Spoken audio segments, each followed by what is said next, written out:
Siyan guys, meron naman tayo gagawin dito na Honda Wave. Yun, so bali sinauna tong Honda Wave mga kabuknoy. Honda Dream Atom to mga kabuknoy. So meron sa atin dito na ayaw na magpakik. Yun, so alamin natin mga kabuknoy yung problema sa kanyang Honda Dream.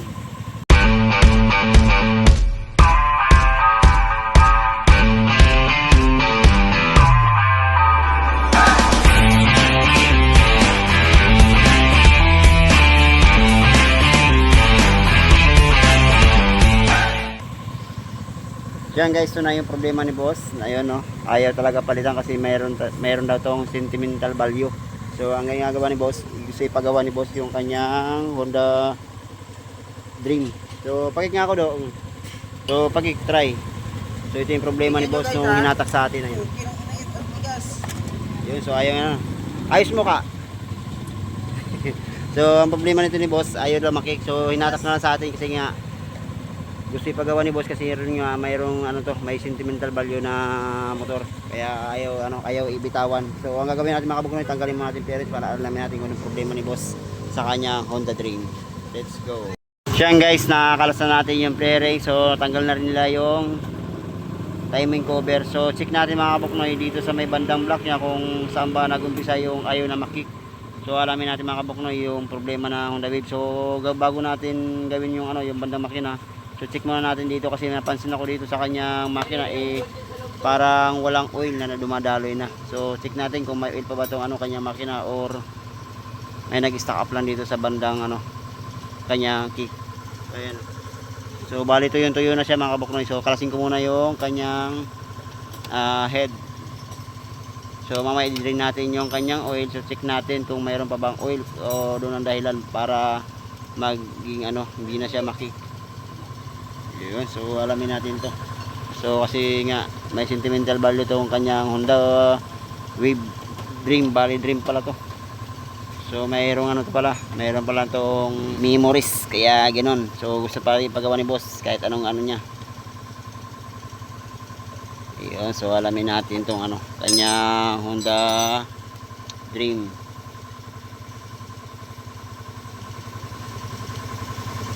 So ayan guys, so nakalas na natin ibang parts, pati yung kanya head bolt nakalas na rin natin. Sa timing gear na lang kalasin na natin. Siyan guys, nakakalas na rin natin yung pipe. So kalasin na natin mga kabuknoy yung kanyang head. Sa lahat na tornilyo na nakabit dito sa kanya cylinder head ay nakalas na natin. So kung napapansin mga kabuknoy, dito tuyo na dito sa bendang head. Alright, so siyan guys, so kalasin na natin yung cylinder head. So ma-check na natin dito kung ano ba yung naging sanhi, bakit ayaw makik yung kanyang Honda Dream. So hugutin mo dong. Ayan na. So dito magkakalaman na tayo mga buknoy, bakit ayaw makik. O try mo nga yung yung kick. Wait lang, aray. Ayaw talaga guys. So ayan wala na yung head. So check natin yung kanyang cylinder block.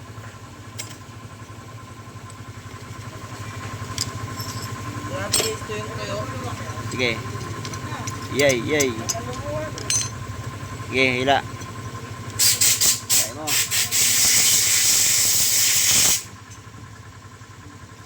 Hila, ayaw talaga. Andong. Sige, hila. Hila. Ayan na. Ayan guys, ayan na. Try ko. So ang gagawin natin dito mga kabuknoy, yung pin nya try natin tanggalin kasi ito nangyari Akin na yung block. Ayan na, nagsisipa na. Akin na yung block. Tandaan lang. Tanggalin nyo muna yung pin. Ayan guys, ayan Kayod na kayod. So try natin kung matatanggal pa yung pin. So kung hindi na matanggal mga kabuknoy, ang gagawin natin dyan, ibababa natin yung kanyang makina para magpalit tayo ng kanyang connecting rod. So yun guys, so tanggalin natin muna yung pin. So try natin kung matatanggal natin. Swerte ni boss kung matanggal pa natin yung pin para hindi na may overhaul. Pero pag hindi talaga, kailangan natin ibaba na yung makina na yan. Puso na yan. Yung pin lang Pin, pusunin mo. Yung pin. Pusunin mo. Pusun. Pukpukin mo.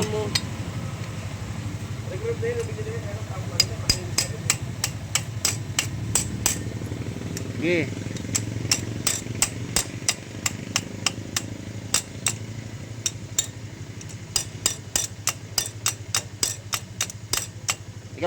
Ikaw nga, Gol.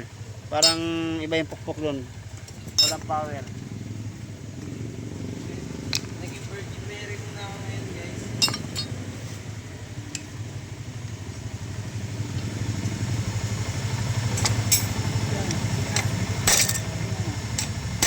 Right ko.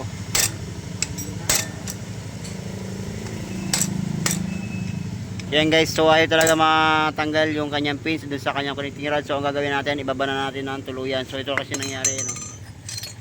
Ayan, kayod. So pababa na natin yung makina. So overhaul na natin yan para mapal tayo ng connecting rod saka side bearing. Yun, ayan talaga. Sige, baba nyo na. Baba na lang yung lights. Yan guys, nakakalas na natin yung makina dun sa kanyang chassis. So ito na. So bibiyakin natin mga kabuknoy yung kanyang makina para mapalitan natin ang connecting rod dahil nga stock up na dun sa kanyang pin connecting rod. So yun, biyakin ko muna mga kabuknoy. So tagalin ko muna yung cover para ma-check natin kung ano mga dapat palitan. Yun. Yan guys, so ito na, nakalas na natin yung cover. Kung papansin nyo, tuyo na yan. Yan, so wala ng oil. So tingnan natin, tanggalin natin muna ang clutch lining. Kung kailangan palitan ng lining, palitan natin. Saka yung matic, try natin tingnan mamaya kung hindi na damay. Ayun, nagkukulay silver na yung banda dito sa may may bandang matic nya. So tanggalin ko muna yung clutch housing saka yung bell. Hindi yan. Yan guys, naluwagan na natin. So check natin yung kanyang matic kung goods pa o kailangan na palitan. Ayaw din. Hawak. Nakaw na yun ba?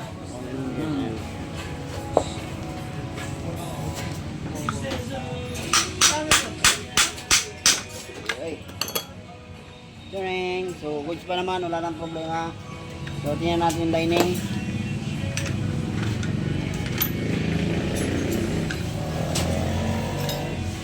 Yun, so Goods pa naman ulit. check natin. So dito sa clutch housing, paribig tayo mamaya.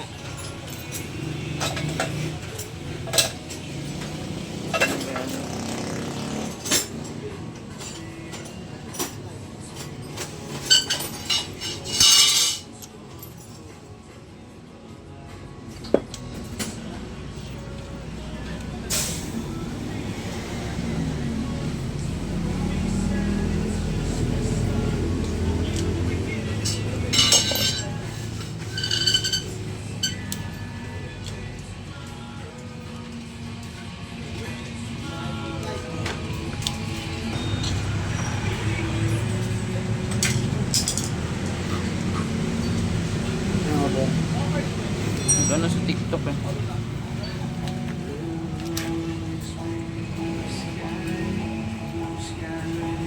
Dami nangyari dyan guys. Natuyuan, tuyong-tuyo ng langis.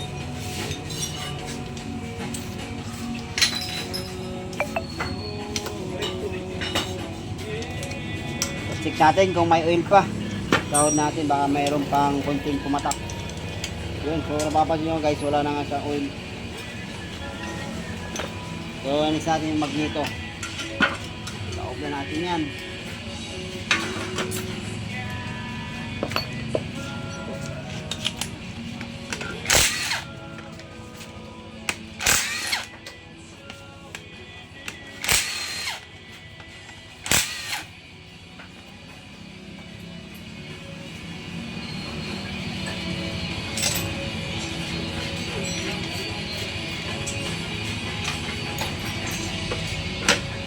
Pagang.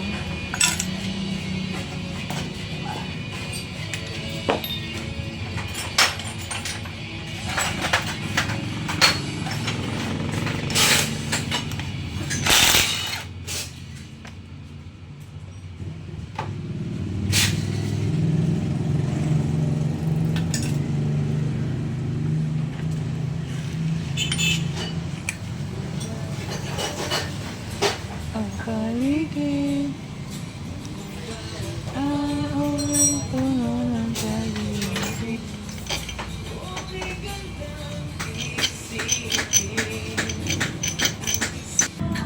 So yan guys, naluwagan na natin yung tornilyo dito na kanyang cover. So isa-isa na natin tanggalin yan. Yan, para malaman natin.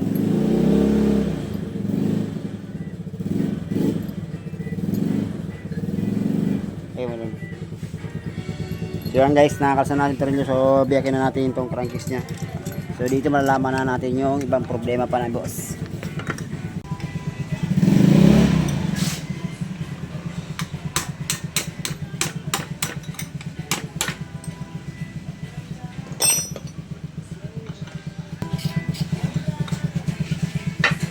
Yan guys, so wala nang oil. So ito na lang yung oil nya. Pakita mo dong. Bangus niya guys, oh. Yan, so tanggalin na natin yung kanyang cover.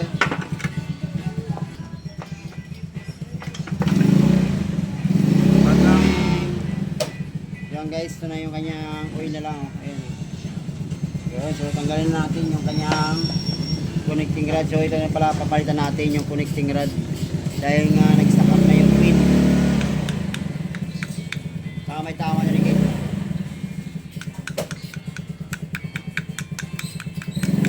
Yun. Palitan tayo connecting rod. Paparibor tayo. Side bearing. Saka ito, kalasin na rin natin.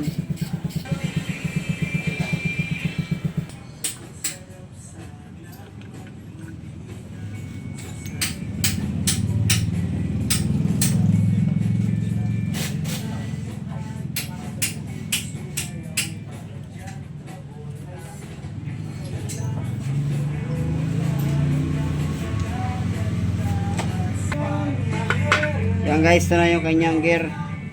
Ayan na yung transmission gear niya. Dito na, nakalasan natin. So ito na yung ano.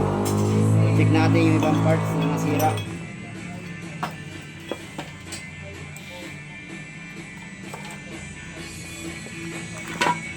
Yan guys, so sobrang itim na dahil nga wala na siyang oil. So kalasin na natin yung ano niya, yung cylinder head cams. So tingnan natin locker arm, camshaft. So check natin. Natin yung ano, camshaft saka yung locker arm niya. Kung kailangan palitan na natin yan mga kapaknoy. Yan. So tanggalin na natin yan. Yung pin dito sa bandang gilid. Ayan o. Yan. Yun o.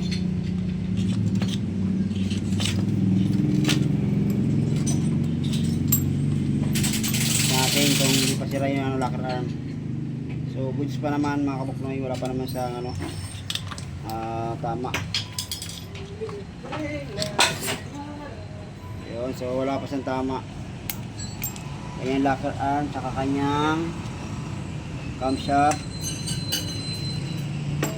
So ang gagawin natin dito, palit tayo ng valve seal,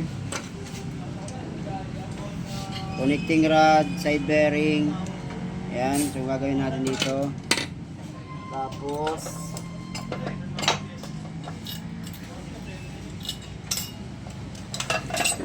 paparibit na tayong clutch housing.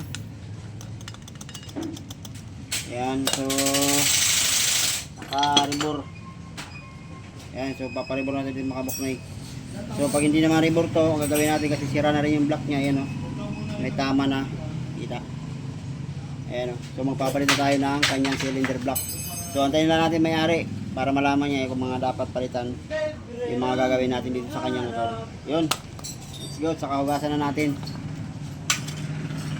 Yan guys, ito na yung ating Honda Dream. Ayan o, so nalinis na rin ibang parts. So ito na, nakapagpalit na tayong connecting rod. So wala tayong nakuha na original sa connecting rod mga kabuknoy dahil nga wala raw stock. So dalawang tindahan na malaki pinuntahan natin, walang original. So kinapitan na natin ng Makoto brand. So ayan, so nalinis na natin, asimbolin natin yung kanyang makina. Ayan o, so ito yung prime block natin ginamit kasi wala tayong nakuha block na original din. So guys, ito na yung gamitin natin na block, cylinder block. Ayan o, ayan, so ito na lang kasi wala tayong original na nakuha. Ayan o, so asimbolin natin mga kabuknoy.